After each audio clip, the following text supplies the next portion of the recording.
დაძისათა და წმინდისა სულისათა ეს არის წმინდა გიორგის ხსენების დღე. წმინდა გიორგი გამორჩეული წმინდანია ქართველებისთვის. მას აქვს მისდამი არის უდიდესი პატივისცემა და მოწიწება ქართველი ერის მხრიდან, ვინაიდან ამას თვითონ ერის ცხოვრებამ განსაზღვრა მისი ადგილი საქართველოს ეკლესიაში და ერის მოწიწება მისდამი, ვინაიდან ბრძოლა, ომი, შემოსევები არ აკლდა საქართველოს, მოწამეობრივი გვირგვინი არ აკლდა საქართველოს და სწორედ ისევე როგორც წმინდა გიორგი მხედარი ხშირად ეხმარებოდა ქართველებს და ამიტომაც მეომარი ქართველებისთვის ზედმიწევნით ესე იგი სალოცავი იყო წმინდა გიორგი და მისი ყოველი გამოსახულება თუ ყოველი ტაძარი მის სახელზე აღშენებული. თუმცა არის რაღაცა უფრო წარმართული ფესვებიც, როცა ქართულ წარმართულ აზროვნებაში იყო თეთრი გიორგის კერპი, ესე ზეჭაბუკი, რომელიც იმარჯვებს ბოროტებაზე და ამის ანალოგია შემდეგ გრძელდება უკვე ქრისტიანობაში, როცა უკვე წმინდა გიორგი გამოჩნდა ქრისტიანულ სამყაროში. და ვხედავთ რამხელა ძალა აქვს წმინდა გიორგის და რამდენად დიდია მისი ღვაწლი და რა საოცარი თავდადება, თავგანწირვა ჰქონდა და სიყვარული ქრისტესი. ეს არის დიოკლეტიანეს ეპოქა და დიოკლეტიანე გამოირჩეოდა თავისი უცნაური არის ხოლმე რომის იმპერატორები, ერთი მხრივ არიან ძალიან ჰუმანურები და მეორე მხრივ არიან ძალიან სასტიკები ქრისტიანების მიმართ. მაგალითად მარკუს ავრელიუსი იყო ფილოსოფოსი, იმპერატორი, რომელიც მართლაც გამოირჩეოდა თავისი ესე იგი კარგი და აღმატებული თვისებებით. მაგრამ ისიც სასტიკი მდევნელი იყო ქრისტეს, ესე იყო ტრაიანე იმპერატორი, ესეთი იყო დიოკლეტიანეც, რომელიც დიდი სახელმწიფო მოღვაწე იყო, ძალიან კეთილი იყო, იმდენადაც კი რომ წარმოიდგინეთ თავისი საიმპერატორო ესე იგი სივრცე, იმპერია გააყო ძალაუფლება და 4 ხატს ხვებს დაურიგა და გამოაცხადა რომ 20 წელი ვიქნები მე იმპერატორი და შემდეგ ჩამენაცვლოს რომ არ იყოს ეს მკვლელობები და ტახტისთვის ბრძოლა. ანუ ძალიან ჰუმანური იყო ამ მხრივ და ძალიან პროგრესული და მოაზროვნე, მაგრამ საბოლოოდ იმპერატორობაც კი დატოვა და წავიდა ესე იგი და ბოსტანი გააკეთა და იქ დასახლდა და თავისთვის უვლიდა თავის მამულს. ხომ ესეთი იშვიათად ხდებოდა, საერთოდ არც მომხდარა ესე მიენებებიოს ადამიანს და წასულიყოს, ხო? მაგრამ აი როგორც კი საქმე ეხებოდა ხოლმე ქრისტიანებს, ფაქტიურად ესე გამოდის, რომ პირველი 4 საუკუნე ქრისტიანების დევნის დროს თუ ცუდი იმპერატორი იყო, უვარგისი, უზნეო იმპერიისთვის, ესე იგი სახელმწიფოსთვის უსარგებლო, ქრისტიანებისთვის კარგი გამოდიოდა, იმიტომ რომ დევნა არ იყო ქრისტიანებზე, იმიტომ რომ არ აინტერესებდათ ვინ არიან ქრისტიანები. მაგრამ თუ ესეთი იყო აღტკინებული ადამიანი, ვისაც უყვარდა თავისი იმპერია, თავისი ესე იგი სახელმწიფო და უნდა და მისი გაძლიერება, პირველ მტერს ქრისტიანებს ხედავდა და ეს იმიტომაც სწორედ რომ წარმართული აზროვნებით აზროვნებდა ეს ხალხი და ზედმიწევნით იცავდა ამ წარმართულ შეხედულებების პრინციპებს. რა იყო წარმართული ხედვა? ჩვენ ეხლა თუ მოვისმენთ როგორია წარმართული ხედვა, შეიძლება დავინახოთ ჩვენი ხედვაც შიგნით და ქრისტიანებიც კი აღმოუჩნდეთ წარმართები, ხო? აი მაგალითად ყველა ერს და ქალაქს და სტიქიას ყავს თავისი ღმერთი.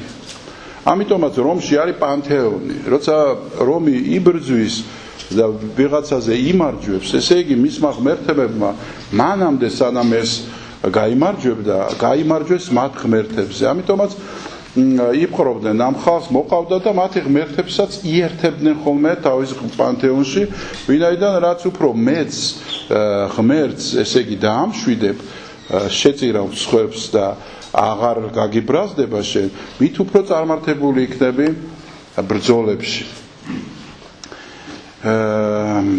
მაგალითად, აი ბოლო ბრძოლა იყო, როცა თუ გახსოვთ ესეთი ისტორია, რაც ქრისტიანობისთვის ყველაზე მთავარია, როცა კონსტანტინე დიდი ებრძოლებოდა მაქსენციუსს, მან ყველა მსხვერპლს შეწირა, ესე იგი, ყველა კერპს შეწირა მსხვერპლი.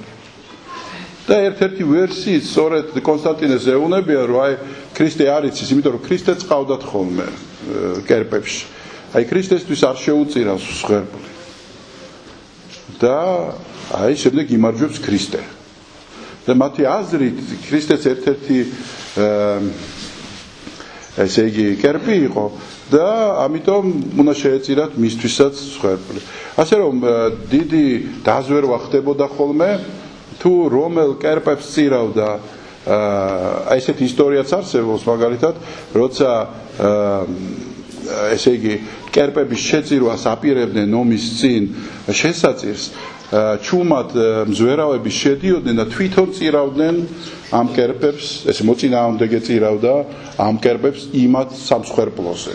და ეს გარანტირებული იყო, რომ ეს გაიმარჯვებდა, იმიტომ რომ ამან დაასწრო და ამან შეწირა და ღმერთები იქნებოდნენ მის მხარეს. მოკლედ მთელი ბრძოლის ესე იგი ბედი წყდებოდა ცაში ამ ღმერთებს შორის. ამიტომაც ეს ხალხი ესე ემსახურებოდა მას და ქრისტიანები იყვნენ ის ხალხი, რომლებიც არ ემსახურებიან კერპს. და ამიტომ ესე იგი ბრაზდება ეს ღმერთები ბრაზდებიან, რომ ვიღაცეები ყავს შენ იმპერიაში ისეთი, რომელიც მე არ მემორჩილება, ანუ ამ პანთეონს არ ემორჩილება და ამ გაბრაზებულზე შენ გაგებიებ ბრძოლებს და სულ აგებ და აგებ. ამიტომაც იყო ესე იგი რისხვა მოდის ქრისტიანების გამო რომის იმპერიაზე. აი და დამოკიდებულება ესეთი ქონდა, ამიტომ უნდა გავჟლიტოთ ეს ქრისტიანები, რომ აღარ გაგვიბრაზდნენ ღმერთები. ეხლა რატომ თქვი მე, რომ ჩვენშიც აღმოვაჩენთ ესეთ კაფთაყვანისმცემლობას. ალბათ გაიგებთ ხოლმე ხშირად, რომ აი ეს თუ მოხდა საქართველოში, რაღაცა კანონი თუ მიიღო საქართველოს ხელისუფლება, ან ვიღაც პიროვნება, რომის პაპი თუ ჩამოვიდა საქართველოს, ან რაღაცა თუ მოხდა, ღმერთი გაბრაზდება და ვიღაცა წალეკავს რაღაცა წყალტუბოს წაიღებს და აღარ იქნება რაღაცა და ხალხს გაჟლიტავს ღმერთის სადღაც. აი ესეთი დამოკიდებულება ხო მოგისმენიათ არა? ეს არის ზუსტად წარმართული ჯდება ზუსტად იმ აზროვნებაში, რომელზეც ახლა ვლაპარაკობ, იმიტომ რომ ამიტომ დაძდებდნენ ამ ქრისტიანებს ესეთი გამალებით, ხა რა უნდა ქრისტიანებისგან. ქრისტიანები იყვნენ რაღაც 2-3%, მაქსიმუმ აი კონსტანტინე დიდმა რო ქრისტიანობა მიიღო, მაშინ 10% იყო 10% იყო მხოლოდ ქრისტიანების რომის იმპერიაში, ხო? და ესეთი გამალებით, იმიტომ რომ სულ აგებ, სულ წარმოიდგინე შედახარ დამნაშავე რა, იმიტომ რომ სხვათა შორის ნერონმაც რო გადაწვა რომი, მაშინაც ქრისტიანებს დააბრალეს ეს ყველაფერი, იმიტომ რომ სწორედ ქრისტიანები არ იქცეოდნენ სწორედ და ღმერთი გაბრაზდა და რისხვა მოუვლინა რომს. აი ესეთი გამალებით ებრძოდა დიოკლეტიანეც, ვინაიდან მასაც უყვარდა თავისი იმპერია. და არიან ვიღაცა დაჯგუფება, რომელიც არ ცნობს არავის გარდა ერთისა. ეს არის ღმერთი და დღეს წავიკითხეთ ჩვენ სახარებას სწორედ სადაც ეს ნაწილი რის გულისთვისაც ამდენი საუკუნის განმავლობაში ქრისტიანები თავს დებდნენ. ჩვენ წავიკითხეთ ეს სახარებას, რომელმა მე მაღიაროს წინაშე კაცთა, მეც ვაღიარო წინაშე მამისა ჩემისა და ანგელოს და მისთა. ხო? ანუ რაღაცა მათ ხო არ ითხოვს ამ საჯარო აღიარებას. ესე იგი, საჯარო აღიარება ადამიანისთვის არის ძალიან მნიშვნელოვანი. ესე იგი, მის სულში რაღაც ისეთი უნდა მოხდეს, რომ თუ ის უარყოფს საჯაროდ, ისე ზიანს იღებს ადამიანი, რომ შეიძლება გამოუსწორებელი იყოს მისი, ესე იგი, მომავალი ცხოვრებისთვის, ხო? მე ამბობ სული წმინდის გმობაზე და სხვა გმობებზე. აი დღეს არის გავრცელებული ესეთი მოდა, რომ არაფრით არ შეიძლება შეეკითხო რა აღმსარებლობის ხარ შენ. თუ ვინმე შეეკითხები რა აღმსარებლობს, ესე იგი ეს არის უზნეობა და ეს ითვლება კერძო საქმეთ. ამ დროს შენ თუ ქრისტიანი ხარ, კერძო საქმე ვერ იქნება შენი აღმსარებლობა. პირიქით ქრისტიანობა ითხოვს საჯაროობას. შენი სიტყვა უნდა იყოს საჯარო. მე მიყვარს ქრისტე და ქრისტე არის ერთადერთი მეუფე, ეს არის შენი აღმსარებლობა. ამაზე იგება მერე შენი ცხოვრება და შენი ესე იგი მიზანიც და იმედებიც ამას შეეხება. და აი ამ საჯარო აღსარების გამო, რომელთაც ქრისტიანები არაფრით არ თმობდნენ, სიკვდილის შიშითა წამების შიშითაც კი არ თმობდნენ, ამის გამო პირდაპირ ესე იგი სიკვდილით დასჯა იყო თან წამების შემდეგ. სიკვდილის დასჯა იმიტომ იყო, რომ სახელმწიფო მოღალატე და ეს ითვლებოდა სახელმწიფო ღალატად, ვინაიდან შენ თუ ესე იგი ამ ღმერთების მხარეს არ ხარ, რომელმაც ომი უნდა მოგაგებინოს, ესე იგი შენ ხარ მოღალატე. ნუ ესეთია მოკავშირეები არიან ღმერთები. შენ არ აღიარებ მართ და უარყოფ, მათ შორის არის იმპერატორი. იმპერატორიც სარგებლობს ამ პანთეონში თავის ტიტულით, რომელიც წარმომავლობა არის ღვთაებრივი. თუმცა მემკვიდრეობით პირდაპირ არ გადადიოდა ხოლმე რომის ესე იგი ტახტი, მაგრამ უკვე რომის იმპერატორად თუ ჯარი გამოაცხადებდა ადამიანს, ის უკვე ღვთაებრივი წარმომავლობის ხდებოდა იმის და მიუხედავად ზნეობრივად ცხოვრობდა, არ ცხოვრობდა, კარგი იყო, ცუდი იყო, თუ ვინც არ უნდა ყოფილიყო. შემდეგ იმპერატორსაც შეეძლო მოეკლა და თვითონ გამხდარიყო იგივე ღვთაება. მოკლედ ესეთ პრინციპები იყო რომში, მაგრამ თავარი ის არის, რომ აი ქრისტიანები მხოლოდ ერთი სიტყვის გამო, საჯარო სიტყვის გამო ისჯებოდნენ. მარტო ამის გამო არა. ესე იგი, თუ მოვიდოდა, როცა გამოცხადდებოდა დევნა ქრისტიანებზე, მოდიოდნენ ჯარისკაცები, რომლებიც იღებდნენ საჯარო ხელმოწერას, რომ ამ ადამიანმა ვიღაც ოჯახმა, თქვა, გვარის ოჯახმა უარყო ქრისტე და ფიმიამო, ანუ რა ქვია, საკმეველი დადო ცეცხლზე, რომელიც იყო კერპის წინ. ხოლო საკმევლის დადებთ სიტყვითაც არ გინდოდა, რომ სიტყვითაც არ იყო საჭირო, რომ უარგეხო ქრისტე. არამედ უბრალოდ უნდა აგეღო საკმეველი და რაღაც ცეცხლზე უნდა ჩაგეგდო. აი ეს მოქმედება უსიტყვოთაც ითვლებოდა ქრისტიანებისთვის უარყოფა ქრისტეს. ამას არ აკეთებდნენ და კლავდნენ და იცით რომ არა მარტო თქვათ კაცები კვდებოდნენ, არამედ ქალებიც, დედებიც და ბავშვებიც მიყავდათ ხოლმე აი ესეთ სასაკლაოზე. უფრო მეტიც იყო ესეთი შემთხვევები, როცა ჯარისკაცი მოდიოდა ამ ფურცლით ხელში, ეტრატით ხელში და შენ შეგეძლო მოგესყიდა ეს ადამიანი, მიგეცა ფული, ჩუმად და ის წავიდოდა და იტყოდა, რომ ფიმიადმო დადო, მე ვნახე. ესეც ითვლებოდა ქრისტეს უარყოფად, წარმოიდგინე და როგორც კიპრიანე კართაგენელი ამბობს, ესენიც როგორც განდგომილნი ქრისტესგან, აი ესე უნდა განვიხილო და სინანულით უნდა მობრუნდნენ ეკლესიაში. ესე იგი წარმოიდგინეთ, რომ მოსყიდვაც არ შეიძლებოდა, შენ თუ მართლა ქრისტესთან გინდა და ქრისტიანი ხარ, მოსყიდვაც არ შეიძლებოდა ადამიანის, რომელიც შენს სახლს ჩაუვიდა. მოკლედ პირველი 4 საუკუნე ეს დევნა რაც ხდებოდა ქრისტიანებზე იყო გაფრთხილება და ქადაგება ქრისტიანობის. ეს იყო სასწაულების ეპოქა, როცა ძალიან სწრაფად, ხშირად და რაღაცა დიდი ოდენობით და დიდი სასწაულები ხდებოდა იმის გამო, რომ ქრისტიანობა გავრცელებულიყო, იმიტომ რომ ყველა რელიგიას თავისი გავრცელების, ესე იგი, ანატომია აქვს და ძირითადად ეს არის ან დესპოტური მმართველობის მეფის მიერ შემოტანილი რაღაცა სწავლება, რომელსაც ძალით განავრცობ, თქვათ, როგორც ისლამის შემთხვევაშია, ხო, მუჰამედი მებრძოლი იყო, დაიპყრო არაბეთი და შემდეგ ნახევარი მსოფლიო და ესე გავრცელდა მუსულმანობა. თქვათ, ინდუიზმი გავრცელდა ჩვეულებრივ ევოლუციური პრინციპით, როცა რაღაცა ჩანასახები იყო და შემდეგ თაობების შემდეგ უკვე ნელ-ნელა წარმართობიდან, ესე იგი, რაღაც მაგიური აზროვნებიდან გადავიდნენ რელიგიურ აზროვნებაში. ქრისტიანობა იყო ძალიან ამ მხრივ უნიკალური, იმიტომ რომ მაცხოვარი თვითონ გლახაკის სტატუსით მოვიდა, უბრალო ადამიანის სტატუსით მოვიდა და სულ რაღაც 11-12 უწიგნური და შიშარა მოწაფე ყავდა. და არაფერი კარგი, თქვათ, სუფთა ადამიანური გადასახედით, ხო? არაფერი კარგი მომავალი არ იქნებოდა მათთვის, იმიტომ რომ თვითონაც ჯვარსაცვეს მოკლეს, ანუ თვითონ მალევე მოკვდა 3 წელიწადში და ეს 12 მოწაფე თანაკიდან ერთმა უღალა და 11 დარჩა.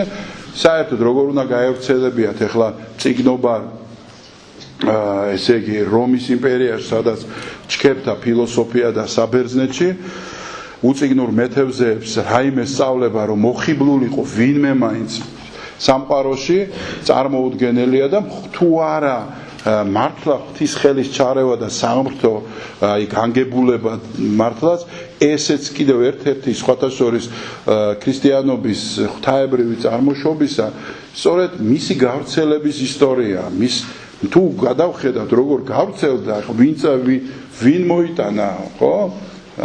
ეს ქრისტიანობა, ნახავთ რომ რაღაცა როგორ შეიძლება 12-მა უწიგნურმა ადამიანმა თან შიშარამ, რომლებიც იმალებოდნენ, ვერ გამოდიოდნენ ოთახიდან, ეშინოდათ იუდეველების, წასულიყვნენ მთელ სოფლიოში ეკადაგად და სულ რაღაც 3 საუკუნეში, მე-4 საუკუნის დასაწყისში რომის იმპერატორს კონსტანტინეს ეთქვა, რომ მე არა ღვთაება, არამედ მონავარ ქრისტეს. წარმოვიდგინეთ, როგორ შეიძლება ახლა ადამიანს ამხელა სტატუსი აქვს რომის იმპერატორის და რაზე ცვლის, ხო?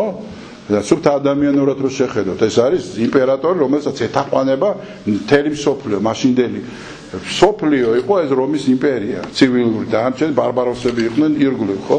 მთელი ეს სამყარო ეთაყვანება და ამან უნდა მოიხსნას თავის სკიპტრა და იჩოკოს და თქვა რომ მე მონავარ, არაფერი მიწავარ და არაფერს არ წარმოვადგენ, ერთი ცოდვილი კაცი ვარ, ერთი რიგითი ცოდვილი და ამის გაკეთება შეუძლებელია, ხო? შეუძლებელია ამის გაკეთება, თუ მართლა ღვთისგან არ გაეხსნა და კონსტანტინესაც მართლა ღვთისგან ჰქონდა გახსნილი. მაგრამ თავარი ამ ეპოქაში არის სწორედ აი ეს ერთგულება და თავდადება, რომ ეს ხალხი არის თავისი პრინციპების ერთგულების. სხვათა შორის ეს ქრისტიანებს კი ახასიათებდათ ესეთი თავდადება, მაგრამ ზოგადად ხალხი იყო ესეთი პრინციპული. ზოგადად ხალხი პრინციპული იყო, იმიტომ რომ თავისი იდეის გულისთვის დებდნენ ხოლმე თავს. თავისი, ესე იგი, იმპერატორისთვის დებდა თავს, თქვათ, მონა დებდა თავს თავისი ბატონისთვის, ბატონი თავისი მეგობრისთვის და ესე იგი, არღალატი და სიტყვის შესრულება ცხოვრების წესი იყო. ეს არ იყო გასაკვირი. აი დღეს ძალიან გვიკვირს, ხო, რაღაცა სრულად უპრინციპო საზოგადოებას ვაწყდებით, რომელსაც შეუძლია ნებისმიერ ამაზე ღირებულებაზე ძალიან სწრაფად თქვას უარი. აი ძალიან სწრაფად შეუძლია უარი თქვას. მით უმეტეს ქრისტიანობაზე შეუძლია ძალიან სწრაფად თქვას უარი. აი მაგალითად არის რაღაცა პოლიტიკური პარტია, რომელმაც თქვა რომ ჩემს სექტაში გაგაერთიანებთ და თქვენ აღარ წაგიყვანენ ჯარში. და წავიდა 6000 ახალგაზრდა, რომ თავის ქვეყნის ჯარში არ წავიდეს და უარი თქვა ქრისტიანობაზე, უარი თქვა თავის ეკლესიაზე. და გაერთიანდა რაღაცას ამორფულ სექტაში, უაზროში, მხოლოდ იმიტომ, რომ ჯარში არ წავიდეს. აი წარმოგიდგენთ, ხა იმისთვის რომ გეთქვა, რომ მოგკლავ და რაღაცა იმას დადგე, ან ერთხელ რაღაცას დაგჭიო, ხო წარმოიდგინეთ უარს იტყოდა და იტყოდა. აგერ ქართველი 100,000 მოწამე ყავს, ხო, ამდენმა, ნუ ახლა 100,000 ნამდვილად არ იქნებოდა, მაგრამ ძალიან ბევრი იყო, ხო? ანუ თითქმის ყველა, ვინც იყო, უარი თქვეს ღვთისმშობლის ხაზზე ფეხის დაბიჯების, ხო? სიკვდილზე დადეს თავი, იმიტომ რომ ვინც მაღიაროს წინაშე კაცთა, ეს სიტყვები კარგად იცოდნენ. მეც ვაღიარო წინაშე მამისა ჩემისა.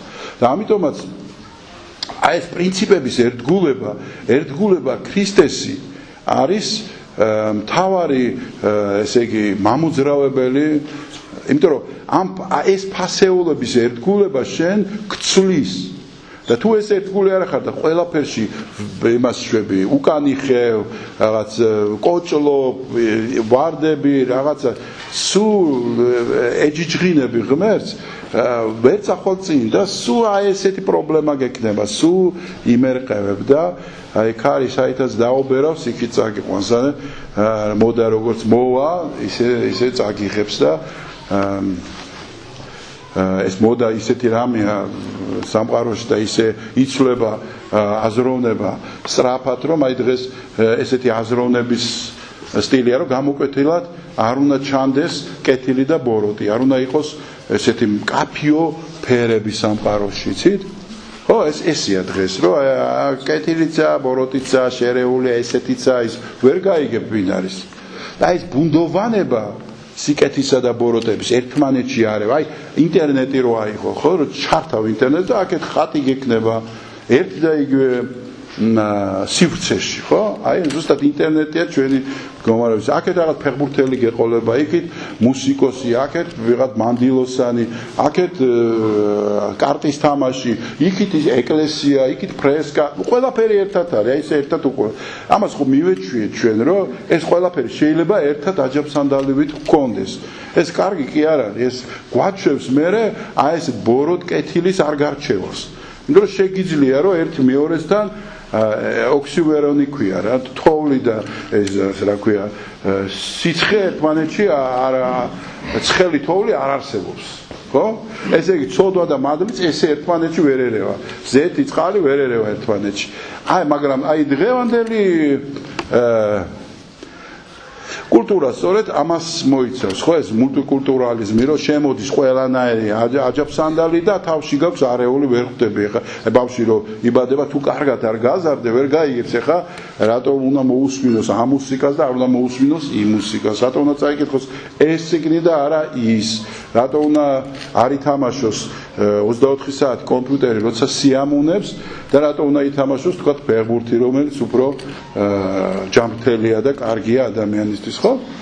აი ასე რომ აი ეს დღევანდელი დღეს თუ წმინდა გიორგის თავდადებაზე ვილაპარაკებთ, ჩვენ დღევანდელობაში გადმოტანილი თავდადება იქნება სწორედ ამ პრინციპების დაცვის ერთგულება, რომ ის რაც მაცხოვარმა მოგცა, უნდა დავიცვათ, გავძლიერდეთ, ახლა დღეს არავინ არ მოგადგება და არ გეტყვის, რომ ქრისტე უარყავიო, ხო? ეს პირდაპირ არ მოდის, მაგრამ მოდის ღირებულებით. მოდის არასწორი ღირებულებით და გეუბნება ამაზე თქვი, რომ კარგია. აი ამაზე თქვი, რომ კარგია.